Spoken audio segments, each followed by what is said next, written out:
Você que votou em qualquer candidato nessas eleições e está preocupado com a sua segurança nas ruas e a segurança dos seus familiares, eu gostaria de explicar um pouco o que está ocorrendo nas ruas com determinados grupos que estão frustrados diante do resultado das eleições. Atualmente estão acreditando em fake news e, consequentemente, isso gerou violência generalizada nas ruas do nosso país. Falar a respeito de fake news e falar a respeito desse momento que nós estamos vivendo, onde você vê uma quantidade enorme de indivíduos, parece que sem a menor condição de autocrítica e de crítica reflexiva, agindo como autômatos, fazendo coisas que, para quem está do outro lado, acham absolutamente bizarras, como rezar para pneu, pegar um crucifixo e ir na porta de um quartel, pedir intervenção militar para ter liberdade. Imagina, o militar é o que tira a liberdade, né? Mandar luz para o ET. O que está acontecendo? Né? Por que nós estamos hoje, né, atravessados por essas questões de fake news e desta situação maníaca, histérica coletiva, do ponto de vista psicológico? É claro que a construção da crença na fake news, ou seja, de pessoas acreditando em notícias falsas, não vem de hoje. Mas eu quero falar exatamente do que está acontecendo aqui. As fake news, psicologicamente, possuem uma característica muito verdadeira, que é uma característica emocional. Quando uma pessoa é atingida por uma fake news, ela não está sendo atingida racionalmente, com critérios, com racionalidade, com consciência. A fake news traz uma qualidade emocional que faz com que mobilize essa pessoa que recebeu a fake news. Então, para falar um pouco disso, eu vou pegar algumas referências para poder compreender o que está acontecendo com a consciência humana, com a história desta consciência humana, que está cada vez mais inconsciente de si mesmo, né?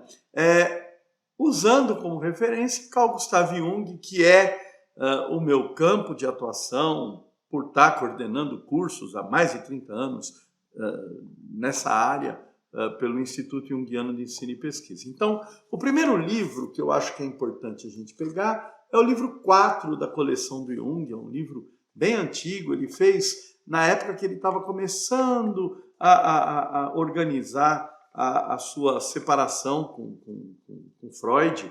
E esse livro, ele é muito interessante, porque o capítulo 4 desse livro, ele traz uma coisa que é contribuições a respeito do boato. E ele escreve isso em 1910, 1911, né? Contribuições da psicologia do boato, a psicologia do boato.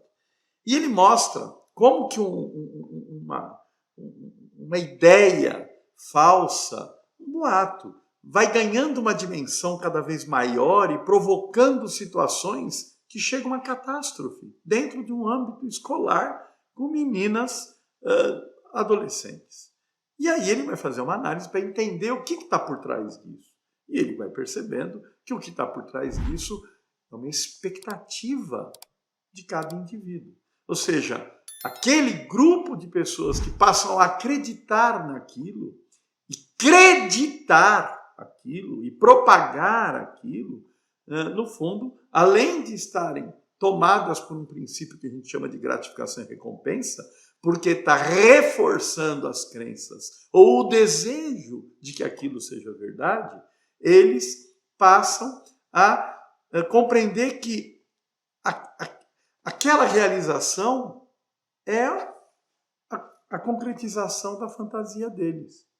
E aí o Jung vai mostrando o quanto que está por trás a psicologia, o quanto que ele deixa claro que a resultante de um povo, a política, é a resultante de cada indivíduo. Então, se a gente quer mudar a política, a gente tem que mudar os indivíduos. Não adianta mudar de cima para baixo, tem que mudar no singular para que o plural se transforme. Trazendo pesquisas de notícias falsas da vacina, há um tempo atrás, o número é o seguinte: 7 em cada 10 pessoas acreditam em notícias falsas.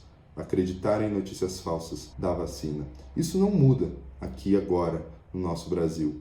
7 em cada 10 pessoas que estão nas ruas, estão acreditando nas notícias falsas, estão acreditando que o ministro do STF, Alexandre de Moraes, foi preso, estão acreditando que houve fraude sim nas eleições, estão acreditando em diversas fake news que estão sendo espalhadas, e isso tem mobilizado emocionalmente todos que estão nas ruas, manifestando, pedindo até intervenção militar, intervenção federal, para evitar uma possível ditadura que a esquerda poderia implantar. Os volumes 10 são títulos maravilhosos que a gente vai estar abordando muito neste próximo Congresso Junguiano do IGEP, o 8º Congresso Junguiano do IGEP, que vai acontecer no início de junho de 2023, que vai falar sobre ética, espiritualidade e política dentro do campo junguiano, na prática clínica.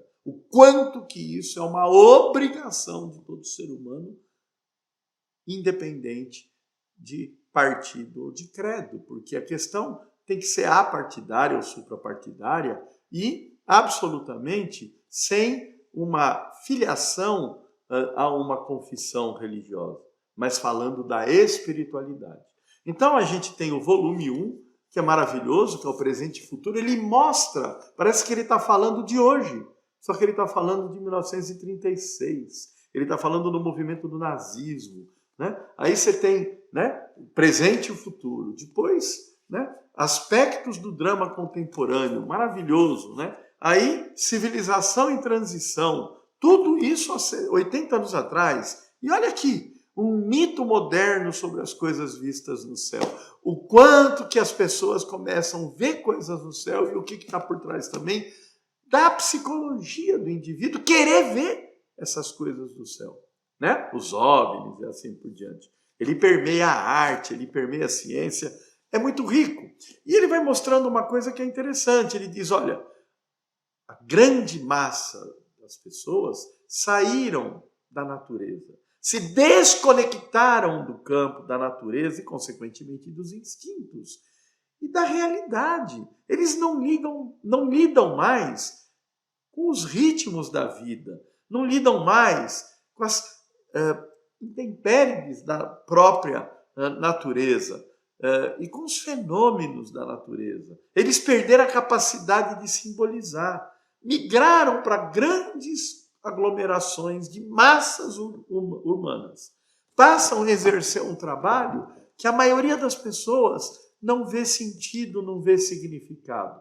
Então, é um mal-estar de fundo que a pessoa não consegue compreender.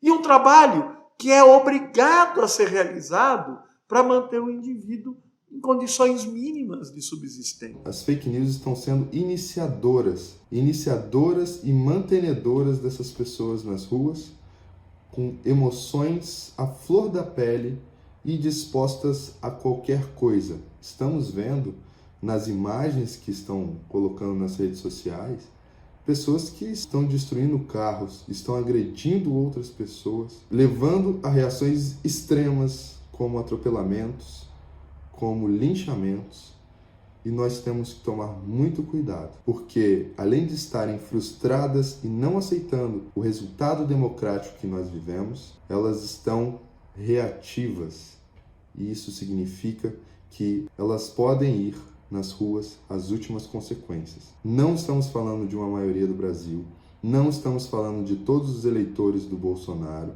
estamos falando de grupos específicos que estão com prontidão para violentar e para tentar criar um Estado antidemocrático no nosso país. Eu, há mais de 15 anos, fiz esse livro, Dinheiro, Saúde e Sagrado. É uma tese de doutorado onde eu falo a respeito, né, das interfaces religiosas e econômicas através do campo junguiano na nossa cotidiana.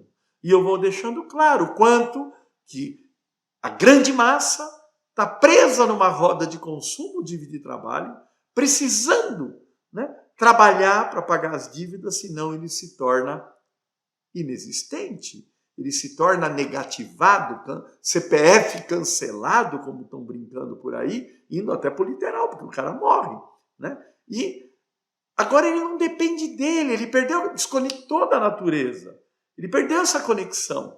Agora ele depende de um emprego, que dá a ele um mísero recurso para poder garantir a condição mínima de alimento e de moradia. Uma vida toda sem sentido, um mal-estar exagerado. Sonha com um paraíso. Ele quer esse paraíso. Então ele está muito propício para ter desejos paradisíacos. Fora isso, existe um estado que está completamente rendido, assim como as religiões, a uma entidade, e eu falo muito disso aqui, chamada mercado. Então, o Estado, que é uma coisa que impõe regras, e estas religiões, principalmente desses mercenários da fé, que são as maiores, infelizmente, que pegam a grande massa de população, estão completamente voltadas para quem? Para a ótica do mercado. Tudo virou um grande templo a serviço do mercado. No meu livro Contágio Psíquico, eu explico diversos casos que são muito semelhantes ao que a gente está vivendo hoje. Desde linchamentos a uma mulher no Guarujá, até linchamentos de possíveis agressores no México. E é assim que acontece. Começam com notícias falsas que mobilizam as emoções das pessoas e acaba por criar uma violência sem fim. Por que isso acontece? Porque esses grupos eles não estão sabendo lidar com as suas próprias frustrações no resultado das urnas e estão querendo eleger um responsável para isso. E eles vão inventar todas as formas possíveis, todos os discursos possíveis para tentar criar caos aqui no Brasil. O nome disso científico, estudado por René Girard, é bode expiatório.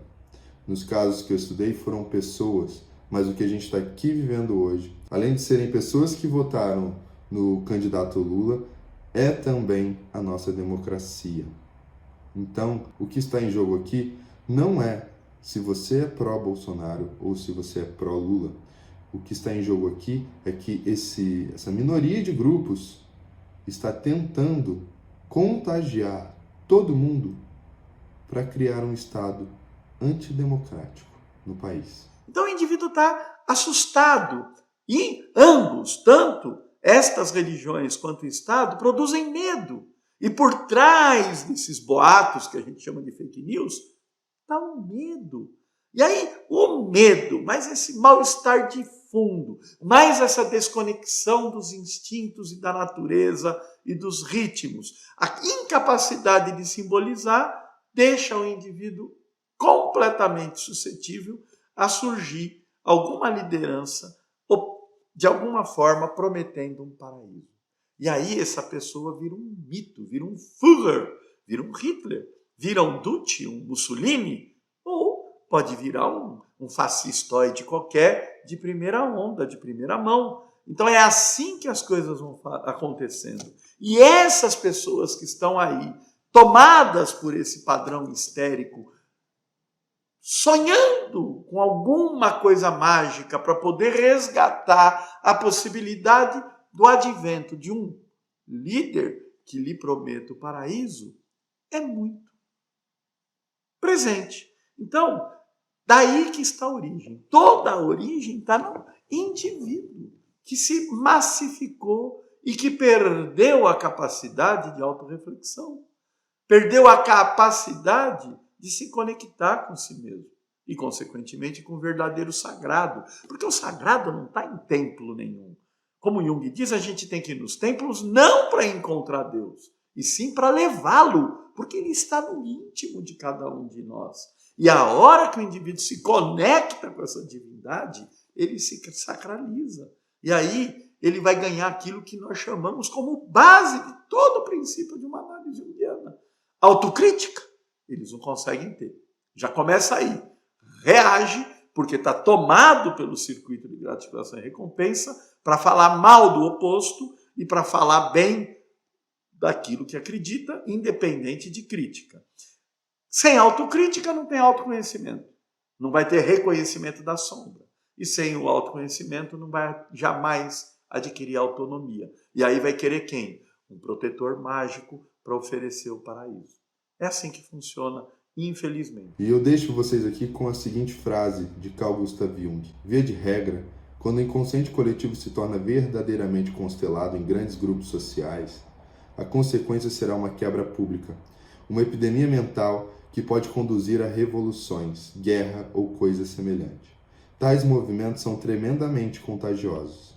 Eu diria inexoravelmente contagiosos, pois quando o inconsciente coletivo é ativado, ninguém é mais a mesma pessoa. Vamos tomar cuidado, pois a violência está capilarizando nossas ruas com esses grupos que não estão aceitando as eleições democráticas do nosso país. Qual é a saída? Muita perseverança e um trabalho bem de formiguinha. Fazendo o quê? Mobilizando o máximo de pessoas possíveis na sua singularidade para elas despertarem para o si mesmo.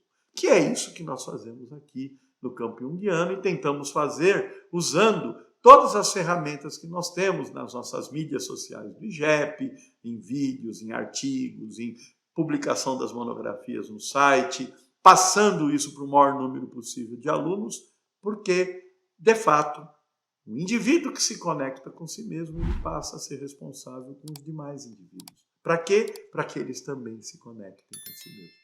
É isso. Espero ter contribuído. Obrigado.